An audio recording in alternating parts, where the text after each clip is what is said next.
Welcome to the PTSD Survival Guide for Families.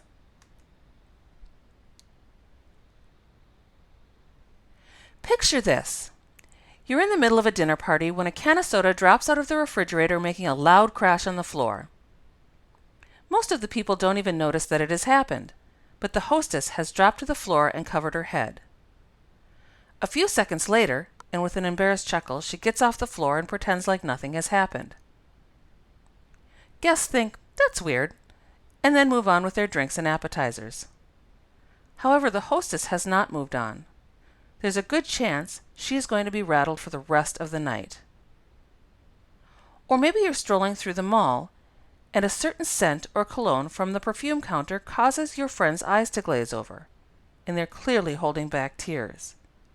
A simple scent has caused a total shift in your friend's mood. Why? Nothing traumatic has happened to these people, not at this moment.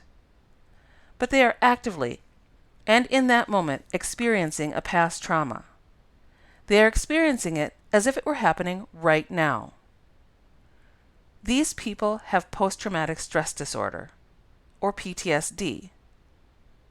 I know this because we are a PTSD family.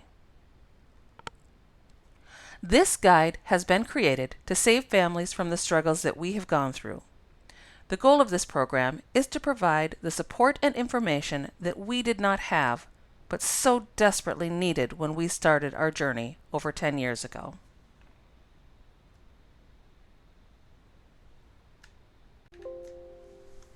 I have struggled for years with the idea of writing this program. Who am I to give advice or be an expert on this topic? There are many people who have gone to school and spent their entire careers working with PTSD and related topics. But God or the universe or whatever you subscribe to just kept pushing me forward. And at some point I had to give in and share the knowledge that we have learned. They say it takes 10,000 hours of work to become an expert in a topic.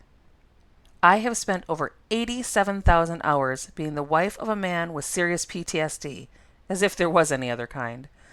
I have been the mother to a child raised almost her whole life in a PTSD household. I have been the constant physical and mental health caregiver. I have been the advocate for all things insurance, medical, finance, and legal. And it has been really, really hard. And it has been really, really lonely.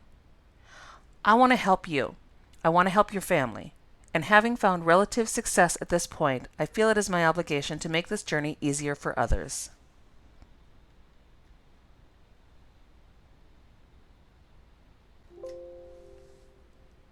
This disorder can be very cruel, and positive support networks are few and far between. This program is intended to give survivors and their families a brief overview of how to recognize the symptoms of PTSD, provide strategies on how to survive the challenges of PTSD as a family, biological or otherwise, and provides resources that can make life more bearable. First, the legal stuff. I am not a doctor or a mental health professional. The information shared in this program come from our personal experiences and research I have completed. At no point should this program be taken in the place of medical or mental health professionals' help. By participating in this program, you take personal responsibility for yourself and your family. Also, please assume good intent. Nothing I say here is intended to be harmful or offensive to anyone. This information comes from a caregiver's perspective. I make every effort to be kind, but some realities are harsh. What I have shared to validate and support the whole family, not just the caregiver, not just the person with PTSD, not just the kids. This is about everyone involved. I'm so glad you're here. If you're here, it means that you need something, and I hope that I can help. Every story is different, but in some ways, the same. So hey, let's go to video number 2. I have a little story to share.